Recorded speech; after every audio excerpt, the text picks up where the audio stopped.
భారతదేశం ప్రపంచంలో 5వ అతిపెద్ద ఆర్థిక వ్యవస్థ. మహాశక్తి స్థాయికి ఎదగాలని ఐక్యరాజ్యసమితి భద్రతా మండలిలో శాశ్వత సభ్యత్వం పొందాలని ఆశిస్తున్న దేశం. ఈ అంశాల్లో భారత్కు అర్హత ఉందనేది నిజమే. కానీ కొన్నిసార్లు దేశం తనను తాను ప్రదర్శించుకోవడంలో విఫలమవుతుంది. ఇందుకు ఉదాహరణ ముంబై. ఏషియాలోని అత్యంత ఖరీదైన నగరాల్లో ఒకటైన భారత ఆర్థిక రాజధాని ముంబై ఇవాళ ఈ పరిస్థితుల్లో ఉంది. పోయిన వారంలో రోజుకు 6 గంటల వ్యవధిలో 300 మిల్లీమీటర్ల వర్షం కురిసింది. దీని ఫలితంగా 50 విమానాలు రద్దు అయ్యాయి.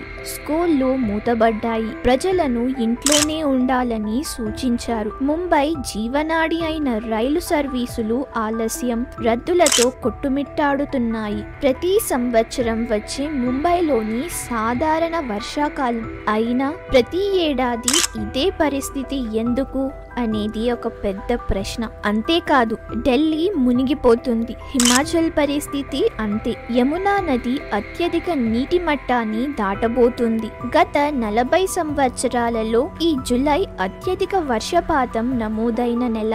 వేలాది మందిని అర్ధరాత్రి సమయంలో తరలిస్తున్నారు. ఢిల్లీతో పాటు హిమాచల్ ప్రదేశ్, ఉత్తరాఖండ్, పంజాబ్, హర్యానా, ముంబై, బెంగళూరు, హైదరాబాద్, ఉత్తరప్రదేశ్లలోని అనేక ప్రాంతాలు వరదల బారిన పడ్డాయి. ప్రతి సంవత్సరం వర్షాకాలం వచ్చిన వెంటనే భారతదేశంలో ఎక్కడో ఒక ప్రాంతం ఇలానే ఉంటుంది. 2005లో ముంబై, 2015లో చెన్నై, 2020లో హైదరాబాద్, 2022లో బెంగళూరు. ప్రతి సంవత్సరం ఇదే కథ పునరావృతమవుతోంది. దీనివల్ల భారతదేశానికి కోట్ల డాలర్ల నష్టం వాటిల్లుతుంది. కానీ అది ఎలా అనేది ఈరోజు వీడియోలో తెలుసుకుందాం.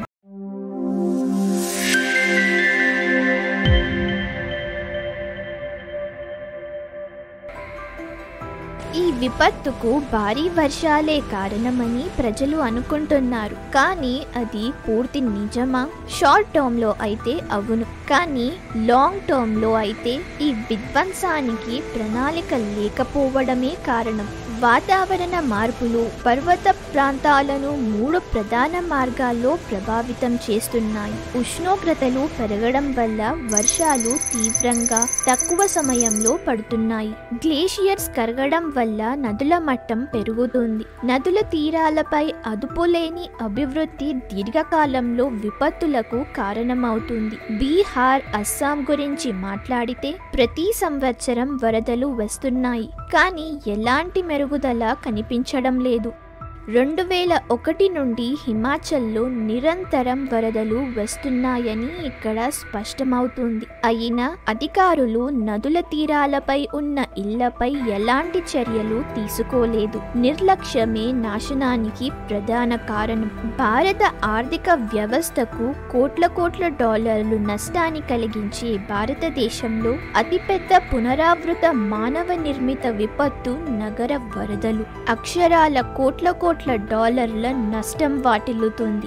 భారతదేశంలో వాతావరణంతో సంబంధం ఉన్న విపత్తులో 50% కంటే ఎక్కువ వరదల వల్ల మాత్రమే జరుగుతున్నాయని ఏషియా అభివృద్ధి బ్యాంక్ తెలిపింది. 1990 నుండి 2017 వరకు వరదల వల్ల కలిగిన నష్టం $54.63 బిలియన్. 2018లో కేరళ వరదల వల్ల $4.25 బిలియన్ నష్టం వాటిల్లింది. 2015లో తమిళనాడు వరదల వల్ల 50,000 నుండి 1,00,000 కోట్ల నష్టం వాటిల్లింది. ఇది 2015లో అత్యంత ఖరీదైన సహజ విపత్తు. 2020లో హైదరాబాద్ వరదల వల్ల 670 కోట్ల నష్టం వాటిల్లింది. 2005లో ముంబై వరదల వల్ల 5 లక్షల కోట్ల నష్టం వాటిల్లింది. ప్రజల ఇల్లు కొట్టుకుపోయాయి. వ్యాధులు వ్యాప్తి చెందాయి. ఉత్పాదక నష్టం జరిగింది. అంటే వాతావరణ మార్పులు పర్యావరణంపై మాత్రమే కాకుండా మన ఆర్థిక వ్యవస్థపై కూడా ప్రభావం చూపుతున్నాయి. మీరు గమనించే ఉంటారు, వర్షాకాలం నమూనాలు మరింత అస్తవ్యస్తమయ్యాయి. భవిష్యత్తులో వర్షాలు మరింత అక్రమంగా ఉంటాయని శాస్త్రవేత్తలు చెబుతున్నారు. దీని అర్థం ఏమిటి? నెలలో కొన్ని రోజులు మాత్రమే వర్షం పడినప్పటికీ వర్షం మొదలైతే మాత్రం చాలా భారీగా కురుస్తుంది. ఇది మనం నేడు భారతదేశంలోని అనేక నగరాల్లో చూస్తున్నాము. అంటే 2005లో ముంబైలో వచ్చిన వర్షాల మాదిరిగా అలాంటి సంఘటనలు పెరిగే అవకాశాలు ఉన్నాయి. ఇదే నిజం. దీన్ని మనం అంగీకరించాలి. అయితే మరి వరదలు ఎందుకు వస్తాయి? వరదల సమస్యను పరిష్కరించాలంటే మన మూల కారణాన్ని అర్థం చేసుకోవాలి. అందులో ముఖ్యమైన విషయం ఏంటంటే వరదలు సహజమైనవి. వరదలు కొత్త కాదు. గంగా, బ్రహ్మపుత్ర వంటి నదులు శతాబ్దాలుగా వరదలు వచ్చి వాటితో పాటు సారవంతమైన ఒండ్రును తెచ్చాయి. అందుకే నది ఒడ్డులు చాలా సారవంతమైనవి. అప్పుడు మరి సమస్య ఏమిటి? ప్రణాళిక లేని అభివృద్ధి వరదలకు కారణమవుతుంది. భారతదేశానికి అభివృద్ధి అవసరం. కానీ ఈ అభివృద్ధి అంతా సరైన ప్రణాళికతో జరిగితే తప్ప అది సాధించలేరు. అధికంగా కాంక్రీట్తో నిండిన నగరం, సహజ డ్రైనేజీ వ్యవస్థలు పూర్తిగా నాశనమయ్యాయి. అధిక జనాభా కారణంగా వాగులు, నదుల తీరాలపై బస్తీలు ఏర్పడ్డాయి. అక్కడే చెత్తను పారవేస్తారు. వ్యర్థాల వల్ల అడ్డుపడడం, కాలుష్యం ఏర్పడుతుంది. ఈ నీరు మన సముద్రాల్లోకి వెళ్తుంది. ముంబైలోని మిఠీ నదీ తీరంలో బస్తీలు నిర్మించబడ్డాయి. ఈ బస్తీలు తమ చెత్తంతా నదిలోకి విసురుతారు. దీనివల్ల నది మూసుకుపోతుంది. వర్షాకాలంలో ఈ వ్యర్థాల వల్ల నది మట్టం పెరిగి నీరు ప్రజల ఇళ్లలోకి ప్రవేశిస్తుంది. బస్తీ ప్రాంతాల్లో అవగాహన అవసరం. ఎందుకంటే శుభ్రత లేకపోవడం వల్ల వారికే ఎక్కువ ఇబ్బంది కలుగుతుంది. ఇలా ఒక్క బస్తీ మాత్రమే కాదు, అలా అనేక ప్రాంతాల్లో అనేక బస్తీలు ఉన్నాయి. ఇందోర్ లాంటి నగరం సరైన ప్రణాళికతో శుభ్రం చేసుకోగలుగుతోందంటే అన్ని భారతీయ నగరాలకు కూడా సాధ్యమే. రెండో కారణం మనం పర్యావరణంతో చేస్తున్న దురాచారం. మనకు కావాల్సినవి చేసుకుంటూ పర్యావరణానికి దీర్ఘకాలిక నష్టం చేస్తున్నాం. కానీ దాని బిల్లు మనమే చెల్లించాల్సి ఉంటుందని మర్చిపోతున్నాం. ముందు నగరాల్లో ఖాళీ స్థలాలు ఉండేవి, నేల ఉండేది. అది వర్షపు నీటిని గ్రహించేది. కానీ సిమెంట్ జంగల్లో ఈ నీటిని గ్రహించే ఉపరితలం లేదు. నీరు రోడ్డు మీదే పెరిగిపోతుంది. ఇట్లా ఆకులు, కొమ్మలు సహజ గొడుగుల్లాగా పనిచేస్తాయి. వాటి ఆకుల్లో చాలా నీటి బొట్లు నిలుస్తాయి. ఈ నీటి బిందువులు తరువాత ఆవిరవుతాయి, భూమిని చేరవు. చెట్ల విస్తృతమైన వేర్ల వ్యవస్థ కారణంగా అవి నీటిని గ్రహించి భూమికి చేరుస్తాయి. చెట్లకు ఒక సంక్లిష్ట వ్యవస్థ ఉంది. ఒక ప్రాంతంలో చెట్లకు నీరు దొరికితే అవి తమ వంతు నీరు తీసుకొని వేర్ల ద్వారా ఇతర చెట్లకు నీరు అందిస్తాయి. తద్వారా వాటి అవసరాలు తీరుతాయి. ఇప్పుడు మన నగరాల్లో చెట్లను నరికి మిగిలిన చెట్ల చుట్టూ సిమెంట్ వేశాం. చాలా సార్లు రోడ్డు చేసేటప్పుడు మున్సిపాలిటీ చెట్ల వేర్లను నరికివేస్తుంది. దీనివల్ల చెట్లు తమ బ్యాలెన్స్ కోల్పోయి గాలుల వల్ల పడిపోతున్నాయి. చెట్లు ఉన్న చోట గంటకు 10 అంగుళాల వర్షం భూమిలోకి గ్రహించబడుతుంది. ఖాళీ స్థలాల్లో కేవలం 4 అంగుళాలు మాత్రమే గ్రహించబడతాయి. భారీ వర్షాలు పడినప్పుడల్లా ఖాళీ స్థలాల్లో వరదలు వస్తాయి. నేల నీటితో కొట్టుకుపోతుంది. చెట్లు కాలుష్యంతో నిండిన భూగర్భ జలాన్ని కూడా శుభ్రపరుస్తాయి.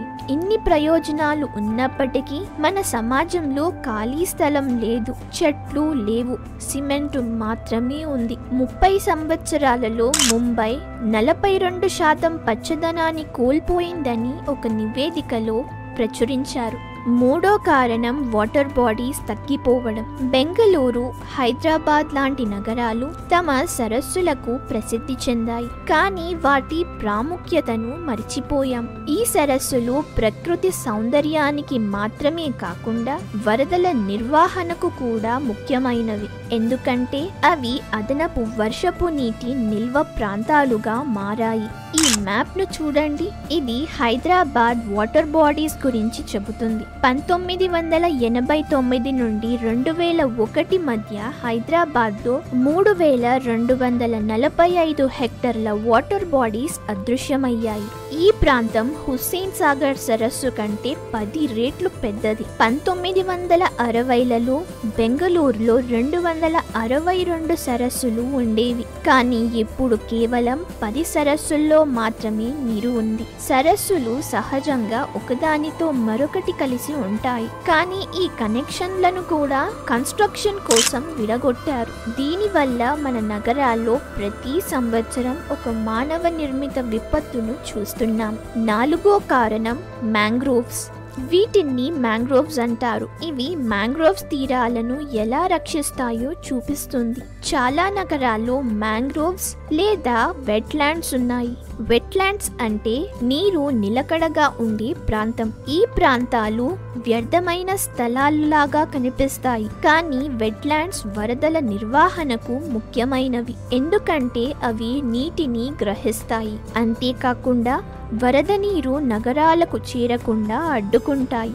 ముంబై లాంటి ఒక మెగా నగరంలో 44 సంవత్సరాలలో 71% వెట్లాండ్స్ అదృశ్యమయ్యాయి. వ్యవసాయం కారణంగా భారతదేశం తన వెట్లాండ్స్ ని 3వ వంతు కోల్పోయింది. ఈ వెట్లాండ్స్ నేలతో నిండి ఉంటాయి. వాటిని బిల్డర్స్ కు తక్కువ ధరలో అమ్ముతున్నారు. భారీ వర్షం కారణంగా ఈ ప్రాంతాల్లో వరదలు వచ్చే అవకాశాలు పెరుగుతాయి. కొన్నిసార్లు ఈ వెట్లాండ్స్ తక్కువ ఎత్తులో ఉండే ప్రాంతాలు, ఎందుకంటే అవి వాటర్ బాడీస్ కాబట్టి అక్కడ నీరు వేగంగా నిండుతుంది. వెట్లాండ్స్, మ్యాంగ్రోవ్స్ మనల్ని వరదల నుండి కాపాడగలవు. వాటి ప్రాముఖ్యతను ప్రజలకు తెలియజేయడం చాలా అవసరం. మరి మ్యాంగ్రోవ్స్ గురించి మరింత తెలుసుకోవాలంటే మీరు ఈ వీడియోని చూడొచ్చు.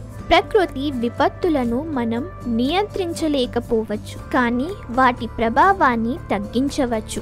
నగరాల్లో సరైన డ్రైనేజ్ వ్యవస్థ, నీటి నిల్వలను పెంచడం, చెట్ల సంరక్షణ, వెట్లాండ్స్ ను కాపాడుకోవడం వంటి చర్యలతో వరదల ప్రభావాన్ని తగ్గించవచ్చు. ప్రభుత్వాలు, ప్రజలు కలిసి పనిచేస్తే ఈ సమస్యను అధిగమించవచ్చు. ముఖ్యంగా ప్రజావారి అవగాహన చాలా ముఖ్యం. ప్రతి వ్యక్తి తమ స్థాయిలో పర్యావరణ పరిరక్షణకు కృషి చేయాలి.